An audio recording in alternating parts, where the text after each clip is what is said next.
नमस्कार, आपके साथ मैं हूं ऋतिक सविता। स्वागत है आपका SPN9 न्यूज के इस खास प्रोग्राम में। और प्रोग्राम की शुरुआत करेंगे राहुल गांधी से। देखिए, राहुल गांधी ने जमीनी स्तर पर बहुत सारी मेहनत की। आपने देखा किस तरीके से 2 या 3 महीने तक जो भारत जोड़ो यात्रा चलनी थी वो लगातार बढ़ती रही और 6 महीने लगातार भारत जोड़ो यात्रा चली। भारत जोड़ो यात्रा समाप्ति पर इसके बाद हाथ से जोड़ो हाथ अभियान कहीं ना कहीं आपको देखने को कल से मिल गया है और 26 जनवरी से हाथ से जोड़ो हाथ अभियान का स्टार्ट हो गया है। लेकिन बड़ी बात निकल कर ये आती है कि हाथ से जोड़ो हाथ अभियान क्यों लाया गया, पहली बात। दूसरी बात निकल कर ये आती है कि यार राहुल गांधी भी पीएम बनने का सपना देख रहे हैं। सबसे बड़ी बात यह है कि भारत जोड़ो यात्रा में हर एक तबके के लोगों को जोड़ने का प्रयास राहुल गांधी ने किया।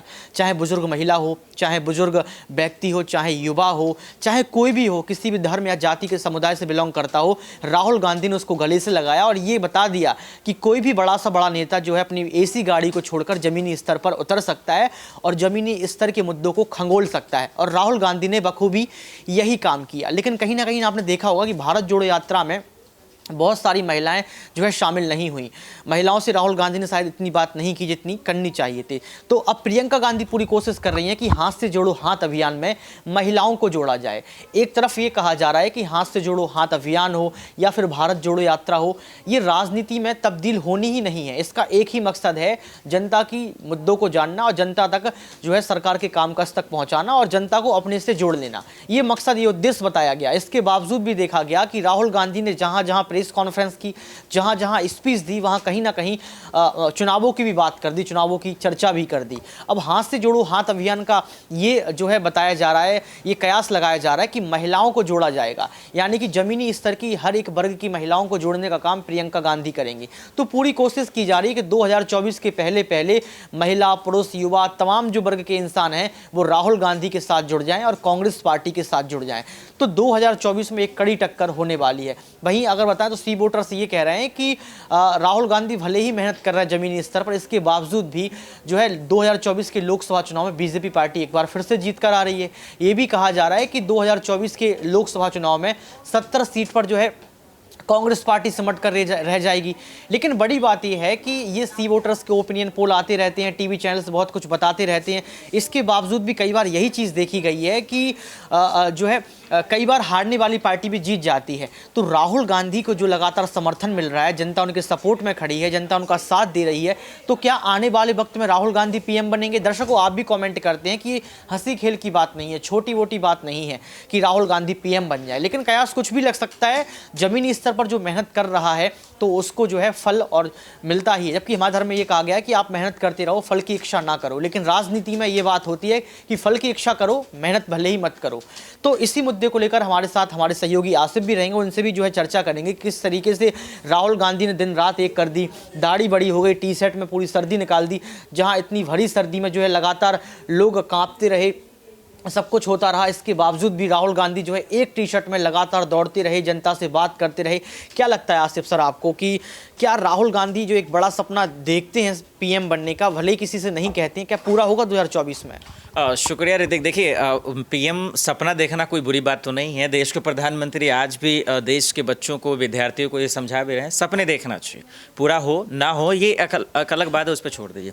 अब यहाँ पर सियासत की बात है और राहुल गांधी के सपना बनने की बात है, तो वो भी एक अलग बात है। देखिए, हम सबको पता है कि 24 तक राहुल गांधी पीएम तो नहीं बनने वाले हैं। ये चीज़ लिख कर मैं दे रहा हूँ और ये चीज़ राहुल गांधी ने भी लिख के दिया है कि कांग्रेस जीत रही है। तो दोनों में खैर फ़र्क है। अब मैं इसलिए बता रहा हूँ क्योंकि देखिए, जो राहुल गांधी की सबसे बड़ी कमजोरी है वो मीडिया की कमजोरी है, क्योंकि मीडिया इंडस्ट्री में इनका सबसे बड़ा पकड़ ही नहीं है। अब मीडिया की और बीजेपी की जो सबसे बड़ी मजबूती है उनका कामकाज नहीं है। बीजेपी की सबसे बड़ी मजबूती है वो है मीडिया उनकी सबसे बड़ी मजबूती है। यही वजह है कि राहुल गांधी यहाँ मार खा जाते हैं। इसलिए आपने नोट किया होगा कि भारत जोड़ो यात्रा में हजारों प्रेस कॉन्फ्रेंस उन्होंने किया और उस तमाम प्रेस कॉन्फ्रेंस में उन्होंने मीडिया को टारगेट किया है। तो इस बात को अपने नोट कीजिए। अब रही बात, मुझे लगता है कि 24 तक करेंगे तो नहीं। जो अभी ताज़ा सर्वे आज आया है कि अगर आज लोकसभा के चुनाव होते हैं तो लगभग 153 सीटें आ रही हैं कांग्रेस की, तो 153 सीट भी आ रही हैं या 50 या प्लस सीटें आ रही हैं, तो ये भी कम नहीं आ रही। ये भी भारत जोड़ो यात्रा की बदौलत हुई है। तो अगर ये कामयाबी है तो राहुल गांधी को मायूस नहीं होना चाहिए। उनके भले ही सपना नहीं पूरा होगा 24 में, 24 के बाद हो जाएगा 29 में, लेकिन इन चीज़ों को ध्यान रखना होगा कि अगर आप इस तरह से धरातल पर रहेंगे, ज़मीन पर रहेंगे, तभी आपके पीएम बनने का सपना पूरा हो पाएगा। नहीं तो जो भी आप देख रहे हैं सपना, उस पर मुझे लगता है पानी फिर जाएगा। एक सवाल मैं आपसे और लूँगा कि जिस तरीके से राहुल गांधी ने भारत जोड़ो यात्रा से अपनी अपनी छवि को बदला। राहुल गांधी खुद कहते हैं कि मैं वो वाला राहुल गांधी नहीं हूं जो पुराना राहुल गांधी था, अब मैं अलग राहुल गांधी हूं। कई बार तो ये भी देखा गया कि भारत जोड़ो यात्रा में महात्मा गांधी से उनकी जो है तुलना कर दी गई। तो क्या लगता है कि राहुल गांधी को जो प्यार मिला भारत जोड़ो यात्रा से, ये प्यार वोटों में तब्दील होगा? पहली चीज़ ये। दूसरी चीज़ ये पूछना चाहूँगा कि कांग्रेस पार्टी का लगातार ग्राफ नीचे गया है, बहुत सारे नेताओं ने जो है साथ छोड़ा है, लेकिन भारत जोड़ो यात्रा में लगातार नेता जो है उनका हाथ थामते नजर आ रहे हैं।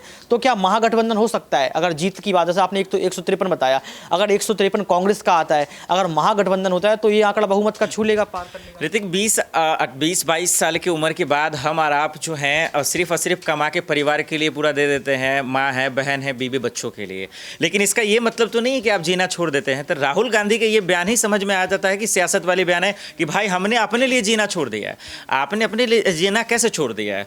क्योंकि आज आपको पीएम बनना है तभी तो आप ज़मीन पे आए हैं, आज आपको अपनी छवि ठीक करना है तभी तो आप ज़मीन पे आए हैं। आज भले ही उसी बहाने लोगों का भला हो रहा है, ये अच्छी बात है ना कि गरीबों का, दलितों का ये भला हो रहा है। तो मुझे लगता है कि ये कह रहे हैं कि हमने अपने लिए जीना छोड़ दिया, ये एक सियासत भरा बयान है, इमोशनल अटैच है, ताकि दलितों से वो कनेक्ट कर सके, लोगों से कनेक्ट, अच्छी बात है। हाँ, ये ज़रूर है कि देखिए, एक कहा जा रहा था 2014 और 19 में मोदी वर्सेस हु, तो वो जो हु वाला सवाल था ना, वो अब खत्म हो गया है। अब उसकी जगह राहुल गांधी आ गए हैं। ये कहीं ना कहीं अब उनको टारगेट करेंगे, क्योंकि एक तरफ बीजेपी के कामकाज को देखते तो बहुत सारे सवाल खड़े होते हैं। तो मुझे लगता है कि राहुल गांधी ने जो मेहनत की है वाकई में वो उसमें उनका उसके इनाम मिलना चाहिए, और लेट से ही सही लेकिन मिलेगा। लेकिन एक चीज़ ध्यान रखना होगा राहुल गांधी को कि बार बार, जैसा भी प्रियंका गांधी फिर अब हाथ से हाथ जोड़ो यात्रा करें, तो इस चीज़ को अगर वो ब्रेक करेंगे तो फिर वो खुद ब्रेक हो जाएंगे। इस बात का ध्यान रखना होगा कि कंटिन्यू ये चीज़ें बनी रहेंगी तो फिर लोगों का जो अटेंशन है, लोगों का जो आकर्षण है, वो उनके प्रति बना रहेगा, और यही बीजेपी के लिए बड़ी चुनौती 2024 में बन जाएगी। बिल्कुल, यहाँ पर बहुत बड़ी बात ये कही है कि कंटिन्यूटी होना चाहिए। हम लोग मैथमेटिक्स में भी पढ़ते हैं कि कंटिन्यूटी बहुत ज़रूरी है किसी भी चीज़ को लेकर, किसी भी काम को लेकर। देखिए, जयराम रमेश ने भी टिप्पणी की है कि हाथ से जोड़ो हाथ अभियान जो 26 जनवरी से स्टार्ट हुआ, ये चलता रहेगा। और उन्होंने साफ तौर पर कहा है कि संकुल स्तर पर, जिला स्तर पर, उसके बाद देखा जाए तो प्रांत स्तर पर, क्षेत्रीय स्तर पर, राज्य और राष्ट्र स्तर पर लगातार अभियान चलते रहेंगे, लगातार रैलियां चलती रहेंगी और जनता के हक में बात चलती रहेगी। लेकिन राहुल गांधी प्रधानमंत्री बनेंगे या नहीं बनेंगे ये तो वक्त तय करेगा। लेकिन जिस तरीके से राहुल गांधी ने अपनी छवि में सुधार किया है, ये कहीं ना कहीं बताता है कि राहुल गांधी एक ऐसे नेता हैं जो टक्कर किसी से भी ले सकते हैं। सबसे बड़ी बात आप देख सकते हैं कि कांग्रेस पार्टी का ग्राफ कितने नीचे गया, तमाम राज्यों में हार जाना, निकाय चुनाव में भी हार जाने के बाद देखा गया कि तमाम नेता जो है कांग्रेस पार्टी का हाथ छोड़कर भी किसी अन्य पार्टी को थाम लेते हैं। लेकिन देखा गया गुलाम नबी आज़ाद जैसे बड़े चेहरा जिन्होंने खुद की एक पार्टी का निर्माण किया, उस पार्टी के निर्माण के बाद भी आज उसी पार्टी के तमाम नेता राहुल के साथ जुड़ते आए। संजय राउत ने जो है राहुल गांधी के साथ में हाथ मिलाया, तमाम बॉलीवुड के हीरो हीरोइन भी राहुल गांधी के साथ नजर आए, रघुराम राजन भी राहुल गांधी के साथ नजर आए। तमाम ऐसे नेता जिन्होंने राहुल गांधी की छवि को बदलने में पूरी कोशिश की है। तो क्या अब भारत देश की जनता राहुल गांधी की छवि बदलेगी? क्या महिलाएं राहुल गांधी का साथ देंगी? राहुल गांधी जो अप्रत्यक्ष रूप से कभी कहते नहीं है पीएम बनने का सपना देखते हैं, क्या यह सपना पूरा होगा? ये तमाम सवाल अभी खड़े हो रहे हैं, लेकिन वक्त ये तय कर देगा कि 2024 यानी कि आज से देखा जाए तो एक साल का समय काफ़ी है। क्या एक साल तक राहुल गांधी आपको सड़कों पर दिखेंगे और सड़कों की ये मेहनत क्या वोटों में तब्दील होगी? आज के इस खास प्रोग्राम में बस इतना ही। देखते रहिए SPN9 न्यूज़।